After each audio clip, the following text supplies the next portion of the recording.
एक मुद्दा आम्ही वारंवार असा मांडतो आहोत. अर्बन नक्षल आणि त्याच्या पुढे जाऊन हे जे सगळे पुरोगामी आहेत ते ठरून वैचारिक भ्रष्टाचार कसा करतात त्याचा एक उत्तम नमुना म्हणजे 12-13 डिसेंबरचा लोकसत्ताचा अग्रलेख आहे. त्याच्यामध्ये 370 खटल्याच्या संदर्भामध्ये सर्वोच्च न्यायालयाने जो निकाल दिलेला आहे त्या निकालातले काही भाग त्यांनी घेऊन केंद्राची अंधाधुंद म्हणजे काय हुकुमशाही कशी राज्यांवरती लादल्या जात आहे आणि त्याच्यामुळे त्यांनी पुढे जाऊन टोकाला जो वापरलेला आहे, मी तुम्हाला ते वाचूनही दाखवलं त्या 2-3 ओळी, की महाराष्ट्रामध्ये सुद्धा इथल्या सरकारला न विचारता मुंबई केंद्रशासित करण्याचा कसा हा डाव आहे. आता एक लक्षात घ्या, आम्ही वारंवार असं म्हणतो की हे जे सर्वसामान्य तुम्ही जे प्रेक्षक दर्शक श्रोते आहात ह्यांच्यावरती आमचा विश्वास आहे, कारण की सोशल मीडिया ही अशी गोष्ट आहे ती कोणाच्या एकाच्या अधिकारातली गोष्ट नाही किंवा कोणाच्या मुठीतली ते काही नाहीये. सर्वसामान्य लोकांची जी काही विवेक बुद्धी आहे, निरक्षीर विवेक जो आहे त्याच्यावरती आमचा विश्वास आहे.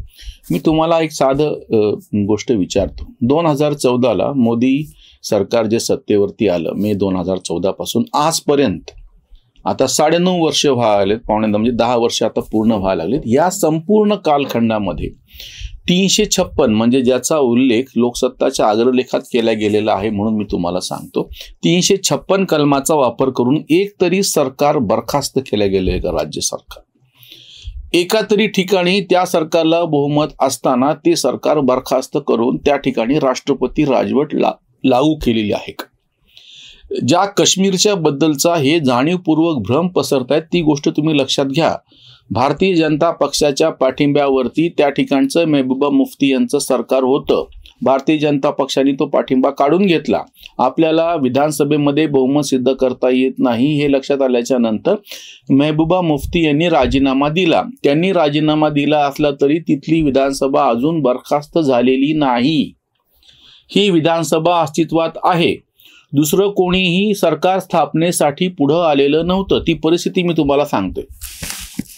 ज्या परिस्थितीमध्ये तिथल्या मुख्यमंत्र्यांनी राजीनामा दिलेला आहे, दुसरं कोणी अजून सरकार स्थापनेसाठी पुढे आलेलं नाहीये, अजून राष्ट्रपती राजवट लागू व्हायची आहे. ज्या काळामध्ये विधानसभा अस्तित्वात आहे पण मुख्यमंत्री पदावरती नाही आहे, अशा काळामध्ये तिथल्या विधिमंडळाचे अधिकार हे राज्यपालांकडे असतात. तुम्ही परत लक्षात घ्या. लोकसत्ताकार ह्या गोष्टीकडे संपूर्णपणे दुर्लक्ष करायलेत किंवा हे जे सगळे पुरोगामी आहेत केंद्राच्या नावानं खडे फोडायले ते हे सांगत नाहीये की त्या ठिकाणी उरलेले जे 2 पक्ष होते बाकीचे, PDPला भाजपनी पाठिंबा दिला होता, तो पाठिंबा काढून घेतल्याच्या नंतर ज्यांना कोणाला तथाकथित लोकशाही वाचवायची होती ते नॅशनल कॉन्फरन्स आणि काँग्रेस यांनी एकत्र येऊन महबूबा मुफ्तीला पाठिंबा देऊन ते सरकार का नाही तारलं? ते सरकार जर तारलं असतं तर त्यांना राजीनामा द्यायची गरज पडली नसती. त्यांनी जर राजीनामा दिला नसता तर त्या विधिमंडळाचे अधिकार विधिमंडळ अस्तित्वात असताना सांगतोय बरखास्त झालेलं नाहीये. जो खोटारडेपणा लोकसत्ताच्या अग्रलेखात केला गेलेला आहे त्याचा मी तुम्हाला उल्लेख करतो. अशा वेळी 370 हटवण्याच्या संदर्भामध्ये तिथल्या विधिमंडळाची जी परवानगी लागते ते अधिकार राज्यपालांकडे असल्यामुळे त्यांनी ते परवानगी दिली आणि त्याच्यानंतर पुढची कारवाई झाली. पुढे काय घडलं ते वेगळा मुद्दा आहे. म्हणजे पहिलं खोटारडेपणा हा आहे की तिथलं विधानसभा बरखास्त झालेली नव्हती. कोणीही जेव्हा सत्ता स्थापनेसाठी पुढे आलं नाही असं म्हणल्याच्या नंतर मग त्या ठिकाणची विधानसभा बरखास्त झालेली आहे. मग त्याच्यानंतर राष्ट्रपती राजवट लागू झालेली आहे. पण ती विधानसभा अस्तित्वात असतानाच जे अधिकार राज्यपालांकडे आलेले होते त्याच अधिकारांमुळे त्यांनी कारवाई केलेली. हा पहिला सरळ स्वच्छ मुद्दा आहे. दुसरा भ्रम जे ते पूर्ण म्हणजे समोर मांडतायत ते लक्षात घ्या. महाराष्ट्रापुरता विषय आहे. मुंबई कसं केंद्रशासित प्रदेश करणार आणि असं डाव कसा आहे. आणि पुढचं एक वाक्य मी तुम्हाला ते सगळं वाक्य वाचून दाखवतो आणि मग आपण त्याच्यावरती बोलू.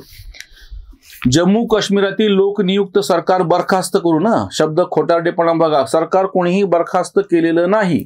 महबूबा मुफ्ती यांनी राजीनामा दिलेला आहे आणि भाजपने पाठिंबा काढून घेतला. त्यांना पाठिंबा द्यायला कोणी पुढे आलेलं नाही. म्हणजे यांचा खोटारडेपणा इथून सुरू होतो. त्याचे रूपांतर केंद्रशासित प्रदेशात करणे काय ही नंतर झालेली गोष्ट आहे. राष्ट्रपती राजवट लागू झाल्याच्या नंतर अथवा 200हून अधिक पालिका 23 महापालिकांचा कारभार प्रशासका हाती देणे काय हे महाराष्ट्रातली गोष्ट आहे. आणि हे केव्हा झालेलं आहे? यांचं लाडकं महाविकास आघाडीचं सरकार सत्तेवरती होतं. त्या सरकारने निवडणुका घेतलेल्या नाहीयेत. ह्याचा भाजपशी काही संबंध नाही. आताचं जे महायुतीचं सरकार सध्या सत्तेवर आहे त्याचा ह्या महानगरपालिका आणि नगरपालिका म्हणजे त्यांची मुदत संपल्याच्या नंतर प्रशासकाधिकारी ह्यांचा काही संबंध नाहीये. आता ही न्यायालयामध्ये ह्या निवडणुका अडकलेल्या आहेत. निवडणुका घेण्यासाठी सरकार तातडीनं तयार आहे. दोन्ही मागील प्रेरणा एकच, त्यात राज्याचे तुकडे करून त्याचे रूपांतर केंद्रशासित प्रदेशात करण्याच्या केंद्राच्या बेधुंद प्रेरणास सर्वोच्च न्यायालयाने आडकाठी केली नाही तर उद्या अर्धांड बहुमताचे केंद्र सरकार कोणत्याही विरोधी पक्षीय राज्य सरकारचे तुकडे सहज पाडू शकेल. मराठी जनास चटकन लक्षात येईल अशी बाब म्हणजे या निर्णयाने केंद्र सरकारला राज्यास एका शब्दानेही न विचारता मुंबई महाराष्ट्रापासून विलग करून या शहराचे रूपांतर केंद्रशासित प्रदेशात करण्याचा अधिकार मिळतो. हे सत्य आहे. किती खोटारडेपणा आहे. मुंबई ही महाराष्ट्रापासून तोडण्याची कारवाई नेहरू कसं करत होते, हे नेहरूंचं पाप कसं आहे आणि यशवंतराव तरीही नेहरूंच्या पाठीशी कसे उभे राहिले हे आपल्याकडचे पुरोगामी तेव्हा संयुक्त महाराष्ट्र चळवळीच्या वेळेस सांगत होते. तेव्हा भारतीय जनता पक्ष किंवा त्याच्या पूर्वीचा जो जनसंघ होता त्यांनी ही मांडणी केलेली नाहीये. मुंबई ही वेगळी ठेवायची किंवा मुंबई केंद्रशासित ठेवायची किंवा मुंबईला महाराष्ट्राला मिळू द्यायचं नाही, हे सगळं कारवाया करत असताना केंद्रात नेहरूंचं सरकार होतं.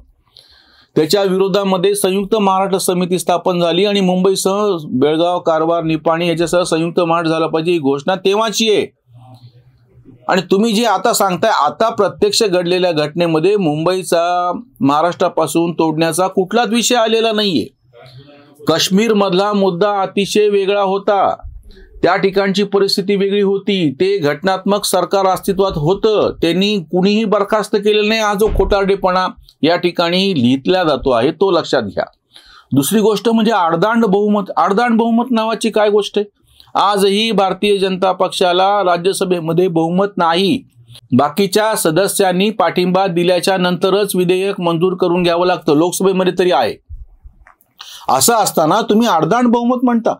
जेव्हा 50-51 वेळा 356 कलमाचा वापर करून सरकार बरखास्त केली, हे नेहरूच्या, इंदिरा गांधीच्या, राजीव गांधीच्या काळात घडलेलं आहे. मोदींच्या काळामध्ये 2014 पासून आज तागायत एकही राज्य 356 कलमाचा वापर करून बरखास्त केला गेलेला नाही तिथलं सरकार.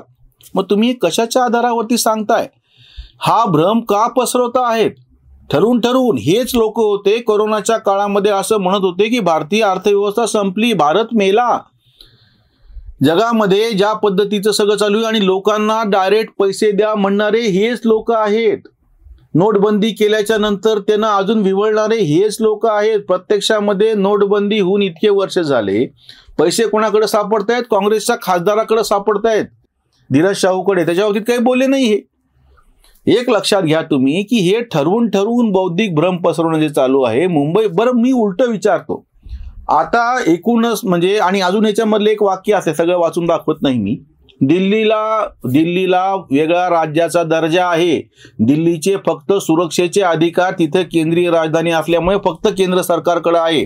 दिल्ली हे पूर्ण राज्य नाही. त्याचं कारण असं तिथली परिस्थिती वेगळी आहे. केंद्रशासित प्रदेशांचा राज्यकारभार कसा बेफाम केला जातो हे तुम्ही सांगत असताना आम आदमी पक्षावरती बोला ना. त्या ठिकाणचे जे सगळे भ्रष्टाचाराचे आणि बाकीचे प्रकरण, शराब घोटाळा, शिक्षण घोटाळा, हे सगळे आम आदमी पक्षाशी संबंधित आहेत, केंद्र सरकारशी निगडीत नाहीत. किंवा या खरं त्यांनी अशी उदाहरणं द्यायला पाहिजे होती की जे केंद्रशासित प्रदेश आहेत, चंदीगड असो किंवा पॉंडिचेरी असो किंवा बाकीचे सगळे ज्या ठिकाणी आहेत त्या ठिकाणी काय अडचण झाली सांगा ना तुम्ही. जे केंद्रशासित प्रदेश आहेत त्याच्या नावानं तुम्ही आता खडे फोडायला लागलात इथे या अग्रलेखामध्ये. तुम्ही याचं उत्तर द्या की जे सध्या केंद्रशासित प्रदेश आहेत त्या केंद्रशासित प्रदेशाच्या कारभाराच्या बाबतीमध्ये अशी काय नेमकी अडचण निर्माण झाली. असं समजा, प्रत्यक्षात ते होणार नाही, ते समोर कुठेही विषय नाहीये. असं समजा ज्या महानगरपालिकेमध्ये मुंबईच्या भाजपचे शिवसेनेच्या बरोबरीचे नगरसेवक त्यांचे 84 ते 82 निवडून आलेले आहेत. मग ते त्याला वेगळं करण्याचं आणि बाकीचं काही करण्याचा घाट घालतीलच कशाला, ज्यांची सत्ता असताना. आजही महाराष्ट्रावरती भाजपची सत्ता आहे तर ते त्या महाराष्ट्राचे तुकडे करायचं, स्वतःच्या पायावर कुऱ्हाड पाडून घ्यायचं काम करतील कशाला व्यावहारिक दृष्ट्या. किंवा ज्या 356 कलमाचा तुम्ही उल्लेख करतात आणि राज्य सरकार बरखास्त केले असं उदाहरण द्या ना. असं एक तरी उदाहरण द्या. काहीही तसं नसताना अतिशय खोटारडेपणा करून तुम्ही जेव्हा बोलत आहात, हा बुद्धिभ्रम आहे. आम्ही जे वारंवार म्हणतो की तुम्ही काय म्हणता येईल ते आंतरराष्ट्रीय कटाचं जे तुणतुणं वाजवतात ना, हे सगळे लोक त्या कटाचा भाग आहेत असं वागताय ते.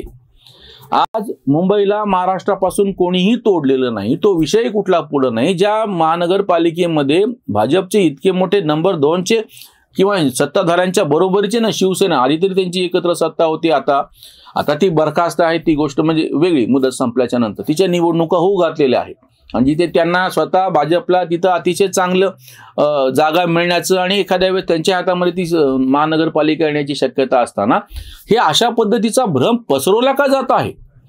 म्हणजे हे जे काही चालू आहे ना, तुम्ही लक्षात घ्या की मुद्दाम दुसरीकडे विषय न्यायचा. मुद्दाम म्हणजे आता हे ज्या संसदेवरती हल्ला केला, आम्ही त्याचा कालच व्हिडिओ केला, त्याच्यावरती विषय कुठं न्यायचा, बेरोजगारीकडे. म्हणजे मूळ विषय बाजूला ठेवायचा आणि आम्ही बेरोजगारांचे प्रतिनिधी कसं आहोत आणि त्या चिडीतून येऊन आम्ही हल्ला कसा केला हे सांगत असताना त्याला पाठिंबा देणारे हे लोक आहेत, ज्यांना की बाकी स्वयंरोजगार मोठ्या प्रमाणामध्ये वाढलेला आहे किंवा स्टार्टअप आणि बाकीच्या माध्यमातून किंवा इन्फ्रास्ट्रक्चरल संरचनांची जेव्हा वाढ झाली त्यामुळे प्रचंड प्रमाणात रोजगार निर्मिती झाली. रोजगार म्हणजे फक्त सरकारी नोकरी नाही, बाकीचा जो छोटा मोठा उद्योग व्यापार स्वयंरोजगार ह्या सगळ्या गोष्टी वाढलेल्या, त्याच्यामधून मोठ्या प्रमाणामध्ये लोकांना पोट पाण्याचा काहीतरी धंदा मिळालेला आहे. पण तुम्ही मात्र ठरवून विषय दुसरीकडे न्यायचा म्हणून आणि काँग्रेस यांच्या पाठीशी आणि त्यांना पाठिंबा देणारे हे असे लोक आहेत. किंवा आता तुम्हाला शिवसेनेची म्हणजे उद्धव ठाकरेंची तळी उचलायची आहे म्हणून तुम्ही असं म्हणणार की मुंबईला महाराष्ट्रापासून तोडण्याचा हा घाट चालू आहे म्हणून. हे ठरवून बौद्धिक भ्रम पसरवणं चालू आहे आणि ही विचारांची श्रीमंती नसून हा वैचारिक कुबेरी दरिद्रीपणा आहे हेच म्हणावं वाटतं. इथेच थांबूयात. धन्यवाद.